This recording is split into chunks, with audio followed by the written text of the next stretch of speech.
बुबुल बर'आ मा बेकग्राउन्डनि, नेरसोन नार्जारिया मा बेकग्राउन्डनि, जाफुंसार बसुमतारिमोना मा बेकग्राउन्डनि, जाफुंमोननि बेकग्राउन्डखौ जों मिथिगौ। बिसोरो टटेलि दिनैनि दिनाव UPPL, बिसिनि बेकग्राउन्डआ UPPL। दिनै आङो बेहाय प्रेस मिट लाफिननायनि जाहोनानो जाहैबाय आङो मैया दाख्लैसो सोलिफुबाय थानाय आरो जोंखौ जाय रिप्लाइ होफिनदों आं बिनि सायाव फंनैसो खोथा बुंनो फैबावदों। बिथांमोना खोथाया बुंनाया मा खोथाजों बुंदों आं बेखौ बुजिनो मोनासै।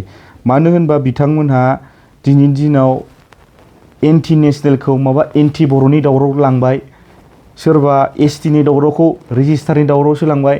आं बेखौनो बुंनो सानो, बुबुल बर'मोन, नेरसोन नार्जारिमोन बिथांमोना STनि दावराव खालामदोंमोन ना STनि आन्दलन खालामदोंमोन ना दिनैनि दिनाव रेजिस्टारनि आन्दलन खालामदोंमोन। दिनैनि दिनाव बिसिनि आन्दलना STनि आन्दलन जानानै थाङासै, बिसिनि आन्दलना सोरबा रेजिस्टारनि आन्दलनसो जानानै थांबाय।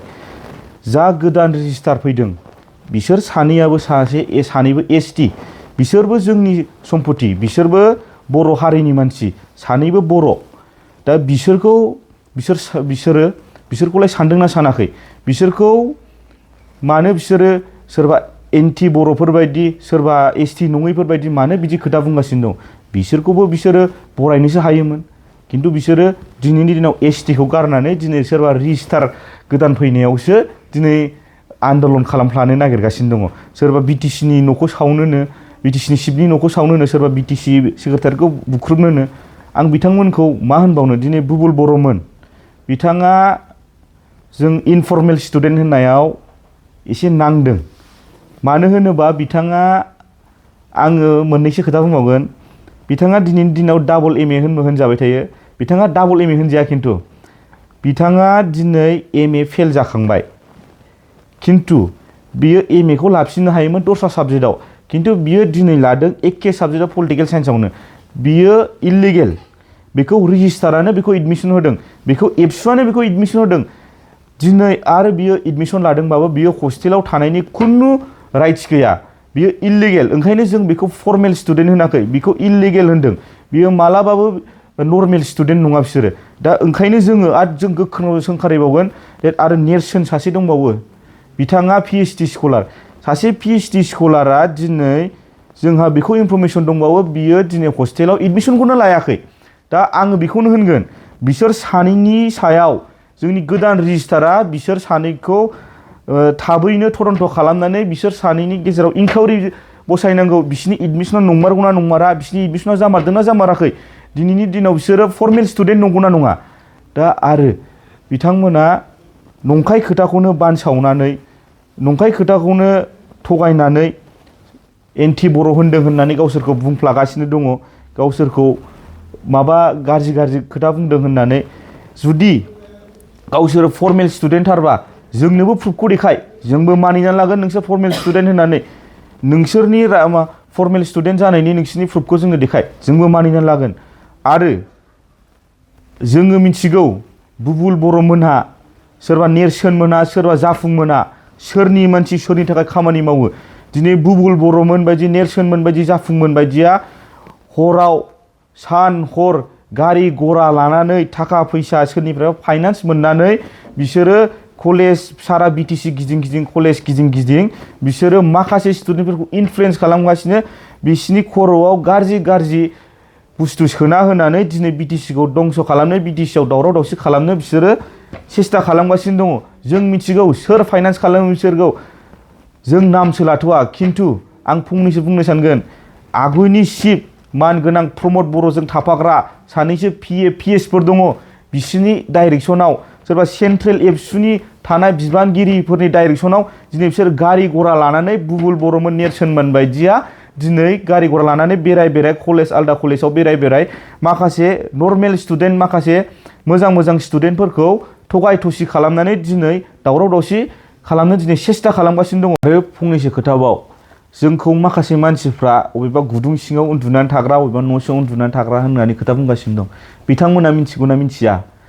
जोङो बै टाइमाव जेला पिस एकर्ड जाखांदों, बिनि उनाव जोंनि सानै बिदाफोर इन्दिबि आदामोन दिनै गावथार जादोंमोन। दिनै जोंसार आरो जनक, नोंसोरो गोसोआव दंना गैया?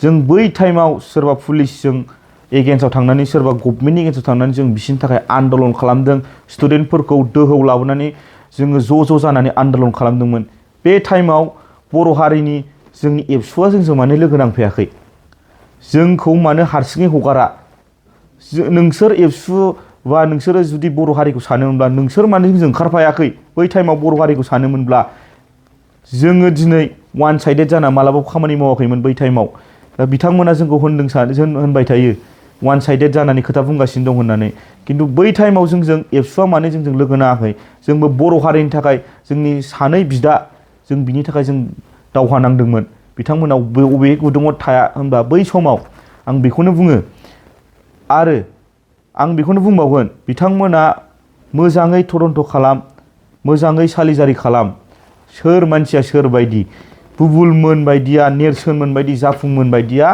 दिनैनि दिनाव इउपिपिएलनि सासे एजेन्ट सासे मेम्बार जानानै दिनैनि दिनाव जोंनाव गासिबो थन्न जोंनाव रिपर्ट दंजोबो आरो नेरसोन बिथाङा होनदोंना बियो सासे स्टुडेन्ट बियो सासे निउट्रेल स्टुडेन्ट आं बेखौ बुंगोन बिथाङा सासे इउपिपिएलनि सासे मेम्बार इउथनि मेम्बार जुदि बिथांखौ आङो प्रुफ होयोबा नोंथांमोना मा होनगोन जोंनाव बिसिनि फटक दङ बिसोरनि फ्लेग दङ बिसोर फ्लेग गाननाय बिसिनि इउपिपिएलनि फ्लेगजों फटक लानाय जोंनाव थन्न दिनै फटक दङ बिसोरो केम्पिनाव ओंखारो इउपिपिएलनि केम्पिनाव ओंखारो सोरबा फेरेंगाजोंबो ओंखारफायो आगुनि इएम फेरेंगा बिसोरजोंबो दिनै खिथु बेरायनानै दिनै इलेक्सन केम्पिं खालामफादों दिनै मानो इउपिपिएल नङा बिसोरलाय ओंखायनो बिसोरो वान साइडेड जानानै हाग्रामा महिलारि खौ गाज्रि बुंनानै बिसोरो बिपिएफ सरकारखौ दिनै गाज्रि नाम सुनो मुं सुनो टारगेट खालामगासिनो दङ बे गासिबो दिनैनि दिनाव इउपिपिएल आरो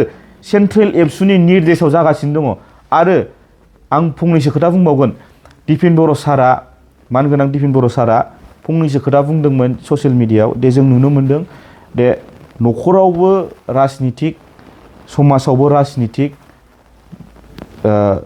सोलोंथायावबो राजनितिक फैदों होननानै खिन्थु बे खोथाया मारै बेयो राजनितिकखौ सोर खालामगोरा सार राजनितिकखौ नोंसोरसो खालामग्रोदों 2022नि स्टुडेन्ट इलेक्सन इउनिभारसिटिनि स्टुडेन्ट इलेक्सनाव दिनै सोरबा जिएस देरहानायाव दिनै नेरसोनमोन बायदि देरहानायाव दिनै एबसुनि मदद होजानाय देरहानायाव दिनै मानो इएम सानै इउपिपिएलनि इएम सानैया फैनानै मारै बिसोरखौ आर'नाइ सोफैनो हाखो ना एबसुजों इउपिपिएलजों लिंक दंमारो नामा दिनैनि दिनाव एबसु आरो इउपिपिएल ज' होनबा दिनै मानो गन्थङाव दै हाबो होनबालाय नंमारगौ नामा दिनै एबसुजों मदद होजानाय स्टुडेन्ट इउनियन इलेक्सनाव दिनै मानो इएम फेरेंगा बिथां आरो निलुत सरगारि बिथांमोना दिनै फैनानै देरहाखांनायनि उनाव मारै आर'नाइ सोफैनो हाखो बिथांमोना बेखौ बुंगोन होनबालाय दिनैनि दिनाव इन्सटिटिउसनफ्राव दिनै सोलोंथायाव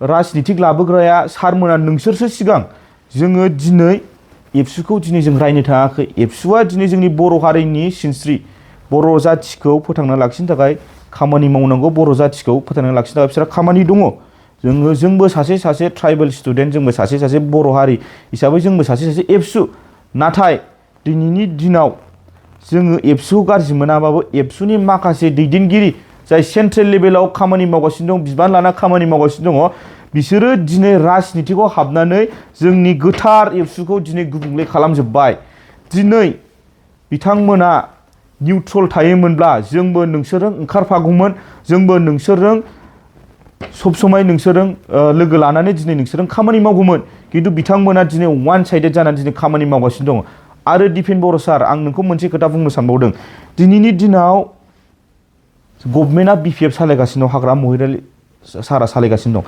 दिनैनि दिनाव जुदि नोंथाङा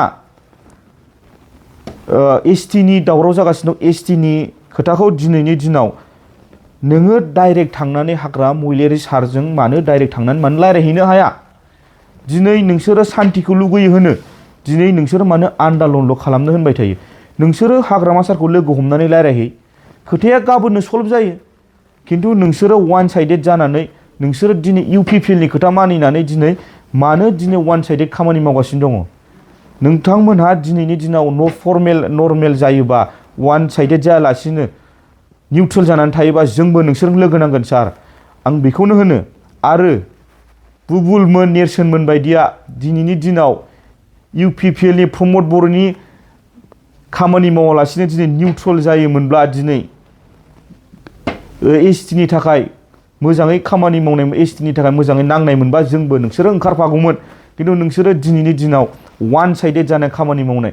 जों मिथिगौ बुबुल बर'आ मा बेकग्राउन्डनि, नेरसोन नार्जारिया मा बेकग्राउन्डनि, जाफुंसार बसुमतारिमोना मा बेकग्राउन्डनि, जाफुंमोननि बेकग्राउन्डखौ जों मिथिगौ। बिसोरो टटेलि दिनैनि दिनाव इउपिपिएल, बिसिनि बेकग्राउन्डआ इउपिपिएल। मानो होनबा बिसोरो दिनै ओंखायनो इउपिपिएलनि जानानैल' वान साइडेड खोथा बुंबाय थायो।